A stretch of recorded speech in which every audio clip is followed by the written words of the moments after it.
Vijayawada university మంచి భవిష్యత్తు కోసం తెలుగు విద్యార్థులు ఇష్టపడే యూనివర్సిటీ. తర్వాత అదేవిధంగా సినిమా ప్రొడక్షన్తో పాటు 2 డిస్ట్రిబ్యూటింగ్ కంపెనీల్లో, ఒకటి హైదరాబాద్లో ఒక డిస్ట్రిబ్యూటింగ్ కంపెనీ, విజయవాడలో ఉండే ఒక డిస్ట్రిబ్యూటింగ్ కంపెనీలో షేర్ హోల్డర్గా జాయిన్ అయ్యాను. అప్పుడు నాతో పాటు నేను ఒక్కడే కాదు, ట్రస్ట్ గారు జాయిన్ అయ్యారు, సోన్ బాబు గారు జాయిన్ అయ్యారు, దాసర్ గారు జాయిన్ అయ్యారు, అందరూ కూడా ఇందులో ఇట్లో జాయిన్ అయిన వాళ్ళే. కానీ వాళ్ళందరూ ఆ కంపెనీ బాగాలేదని చెప్పి ఒక్కళ్ళకళ్ళు ఎవరికాళ్ళే డ్రాప్ అయిపోయారు, కంపెనీ నుంచి బయటకు వెళ్ళిపోయారు. నేను ఆ కంపెనీలో నాకు అసలు ఆ కంపెనీలో వాళ్ళ ఆఫీస్కి వెళ్ళి కూర్చోవడం కానీ ఎప్పుడు కూడా జరగలేదు నాకు. ఎప్పుడో సంవత్సరానికి ఒకసారి ఎప్పుడు బాగుంది బాబు మన కంపెనీ అయినా ఆయన చెప్తే అలాగే అండి అనేవారు తప్ప ఎక్కడ ఏ రోజున ₹1 ఇదిగో లాభం వచ్చింది ఈ సంవత్సరం మీరు తీసుకోండి అని కూడా ఇవ్వలేదు. తర్వాత ఇట్లా జరిగింది అని తెలిసిన తర్వాత చాలాసార్లు ఆయన దగ్గరికి లేవని నా అకౌంట్ తెలిసేయండి సార్, నేను విత్డ్రా అవుతాను కంపెనీ నుంచి అంటే, అదే బాబు నీ అకౌంట్ చేస్తామని చెప్పి చేయలేదు. ఆయన చనిపోయారు. చనిపోయిన తర్వాత ఆ కంపెనీ మీద ఉన్న అప్పులన్నీ నా మీదకి వచ్చారు. నాకేంటి సంబంధమే, మీరెవరో నాకు తెలియదు, నేనెవరో మీకు తెలియదు, మీరు నా దగ్గరికి వచ్చారండి, మీరు కంపెనీలో పార్ట్నర్ కదండి, మరి మీరే తెలుసాలి. మాట్లాడితే నిజమేనండి, అది కంపల్సరీ మన మీద ఆ బాధ్యత పడుతుంది. అప్పుడు అందరిని పిలిచేసి నేను మీకు సంబంధం లేదు, నేను తీసుకోలేదు, అయినా మీరు కట్టాలంటున్నారు కాబట్టి మీరు కట్టిన డబ్బుకి నేను వడ్డీ ఇవ్వను. ఫస్ట్ నెంబర్ 1 అసలు అమౌంట్ ఎంత అయితే ఆ అమౌంట్లో 50% ఇస్తాను. నేను అంతకంటే ఎక్కువ ఇవ్వలేను, నా దగ్గర అంత సంపాదన కూడా లేదు. దానికి మీరు ఇష్టం అయితే ఇచ్చేస్తాను, లేకపోతే నేను ఇవ్వలేను, మీరు ఏం చేసుకుంటారో చేసుకున్నాను. అలా 6 రోజులు ఆలోచించుకొని సరే అంతా ఇవ్వండి అన్నారు. అది అప్పటికి ఇచ్చేస్తే అప్పుడు దాకా నేను సంపాదించింది సరిపోయిందండి. అంటే మాటకు నిలబడాలి కదా కంపెనీ అయిన తర్వాత. నిర్మాతగా మారి మీరు 25 సినిమాలు తీసారా సార్?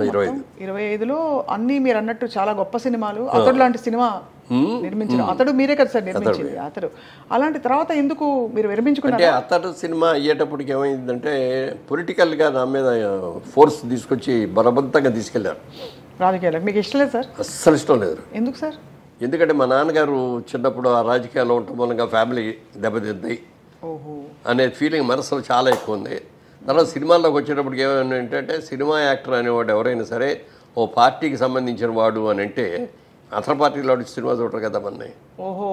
మన పార్టీ వాడు అనేది మన సినిమా చూడొచ్చు, అదే చూడరు. మన మూలంగా ప్రొడ్యూసర్ ఎందుకు ఇది అవ్వాలి అనేది చాలా గట్టి భావన అది. అండ్ ఇప్పుడు 2 అబ్బాయిలు 1 అమ్మాయి ఇలాంటివి ఎక్కువైపోయాయి. అంటే దాంట్లోకి వెళ్ళలేదు నేను, నిజంగా చిరాగ్గా ఉంటుంది కదా సార్ చూస్తే కూడా. తర్వాత లివింగ్ టుగెదర్లో పెరిగిపోయింది సోషల్ లైఫ్లో కూడా. ఆ లివింగ్ టుగెదర్లు తీయాలన్నా కూడా నా మనసు అవ్వదు. మీరైతే సంప్రదాయవాది సార్ అయితే పూర్తిగా, ఎందుకంటే కుటుంబం, భార్య, పిల్లలు, అది ఫ్యామిలీ ఓరియంటెడ్. ఆ సినిమాలాగా ఒక సినిమా తీస్తే ఇప్పుడు ఆడుతుందా లేదా అనేది అనుమానం ఉందండి. అందుకే వాటి రెండింటికి వయా మీడియా సోషల్ ఫ్యాంటసీ. అదే సార్, సోషల్ ఫ్యాంటసీ మధ్యలో పెడితే. అవును సార్. ఇప్పుడు అంటే మీరు శోభన్ బాబు గారికి కూడా చాలా క్లోజ్ కదా sir?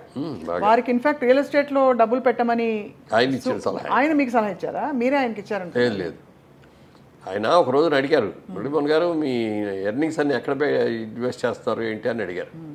Sir I'm basically business man అండి, సినిమాల్లోకి వచ్చినా కూడా సినిమాలు తీసుకుంటున్నా కంపెనీ పెట్టి, అలాగే నాకు నచ్చిన సినిమాలు జిల్లాలు కొనుక్కుంటున్నాను, ఈ 2 కాకుండా 2 డిస్ట్రిబ్యూటర్ కంపెనీలో షేర్లు కూడా పెట్టానండి అని అంటే, వాళ్ళకి మీకు లాభాలు పంచిపెడతారని అనుకుంటున్నారా అన్నాడు. పంచిపెడతారండి, చాలా మంచివాళ్ళు అండి అని. మిమ్మల్ని మీ అంత పిచ్చాళ్ళు ఎవరో ఉండరు, వాళ్ళు కష్టపడి సంపాదించి ఆ డబ్బుల్ని మీకు పంచుతారంటే వాళ్ళు తినగా ఏమైనా మిగిలితే మీకు ఇస్తారు ఎవరు ఇట్లా అన్నాడు. కాదండి అన్న. మొత్తానికి 2 కూడా ఫెయిల్ అయిపోయాయి. సంవత్సరం అయిన తర్వాత 2 పోవటం కాకుండా నా డబ్బులు కూడా మళ్ళీ పెట్టిన డబ్బులు పోవటమే కాకుండా మళ్ళీ మిగిలిన డబ్బులు కూడా అప్పులు తెచ్చా కదా. అప్పుడు మళ్ళీ ఆయన దగ్గరికి వెళ్ళి అడిగేమండి, మీరు చెప్పినట్టే అయింది, మీరు నాకంటే సీనియర్ హీరో, నాకంటే పెద్ద హీరో, నాకంటే ఎక్కువ రెమ్యూనరేషన్ తీసుకుంటున్నారు, మరి మీ డబ్బులంతా ఎక్కడ ఇన్వెస్ట్ చేస్తున్నారండి అని అడిగితే అప్పుడు చెప్పాడు ఆయన, ఈ ప్రపంచంలో 3 వంతులు సముద్రమే ఉంది, 1 వంతే భూమి. ఆ భూమిలో కూడా మంచు పర్వతాల మీద మనం వెళ్ళి ఉండలేము, అలాగే ఎడారుల్లో మనం ఉండలేము.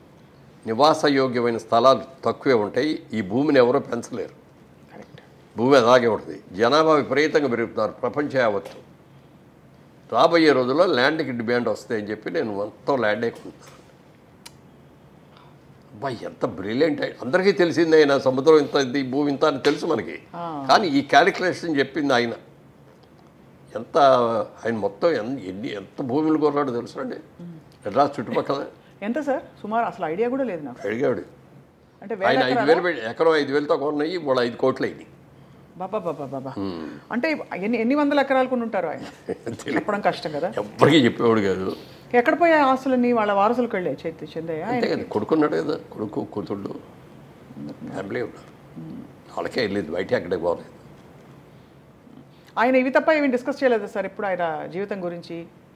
అంటే అప్పట్లో జయలలిత గారిని అవి మాట్లాడేవారు కాదు, కానీ ఇప్పుడు ఒక్కసారి మాత్రం అన్నాడు.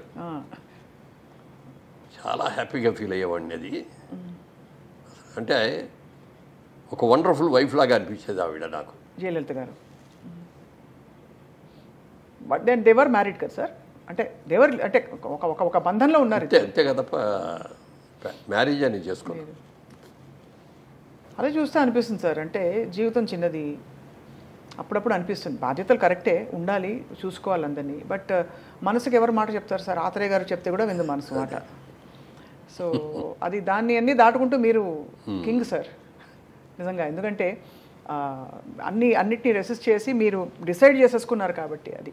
అప్పుడు ఆ సోమన్ బాబు గారు ఐడియా పెట్టుకొని మనం హీరో వేయట్లేదు, క్యారెక్టర్ రోల్స్కి వస్తాం అని క్యారెక్టర్ రోల్స్ చేస్తా అంటే హీరో ఫాదర్ లాగా లేడండి, బ్రదర్ లాగా ఉన్నాడండి అని అంట మొదలెట్టారు. నేను ఎక్స్పెక్ట్ చేసిన లెవెల్లో క్యారెక్టర్స్ రాలా. ఇప్పుడు మనం ఇంక దీని మీదే బేస్ అయితే మనం దెబ్బతింటాం, ఉన్నదంతా తిరటా కూర్చుంటే బిజినెస్ చేయాలని ఇప్పుడు హైదరాబాద్ షిఫ్ట్ కూడా అయ్యాం కాబట్టి అప్పుడు సోమన్ బాబు గారు చెప్పిన ఐడియాతో రియల్ ఎస్టేట్లోకి దిగడమే కాకుండా రాణించారు సార్. అసలు హౌ టు రాణించారంటే అందరు కూడా వద్దన్నారు ఇక్కడికి రాగానే. ఇక్కడ అన్ని మోసాలు, గోండాయిజం చాలా ఉంటుందండి.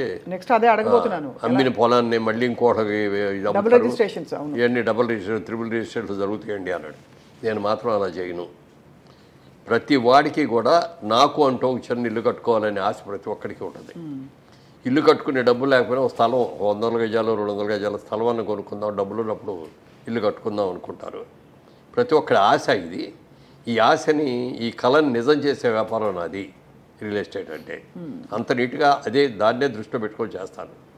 ఎవ్వరు మోసం చేయటం అనేది కానీ, లేకపోతే ఇంకో ల్యాండ్ ఇంకోటి చేయటం కానీ, క్లియర్ ల్యాండ్స్ రైతుల దగ్గర నుంచి కొనుక్కుంటాను, దాన్ని ఇచ్చేస్తాను, దానికి అమ్ముతాను, దాన్ని బాగా బ్రహ్మాండంగా డెవలప్ చేసి అమ్ముతాను అని చెప్పి అట్లా చేశాను. అలాగే చేసాం. ఇవాళ ఈ స్టేజ్లో ఉన్నామంటే ఆ జైవేరీ సంస్థకు వచ్చిన పేరు, ఆ నిజాయితీగా ఇన్నేళ్లలో మీరు చూస్తే నా చిన్నప్పటి నుంచి కూడా, చిన్నప్పుడు మా ఊర్లో ఉన్నప్పుడు కానీ, స్కూల్లో కాలేజీలో చదువుకున్నప్పుడు కానీ, విజయవాడలో బిజినెస్ చేసినప్పుడు కానీ, మెడ్రాస్ వచ్చి సినిమా రంగంలో ఉన్నప్పుడు కానీ, హైదరాబాద్ వచ్చి మళ్ళీ రియల్ ఎస్టేట్లో వచ్చిన తర్వాత కానీ, రాజకీయాల్లో ఉన్నప్పుడు కానీ ఎప్పుడు ఎక్కడ ఒక బ్లాక్ మార్క్ మురళీమోహన్ తప్పు చేశాడు అనేది రాకుండా బతికారు. చాలా గొప్ప విషయం సార్ అది. అది పెద్ద, అదే ఒక పద్మవిభూషణ్ కంటే ఎక్కువ అది. ఎందుకంటే మీరు ఇచ్చుకోవాల్సిన గొప్ప ఇది సార్ అది.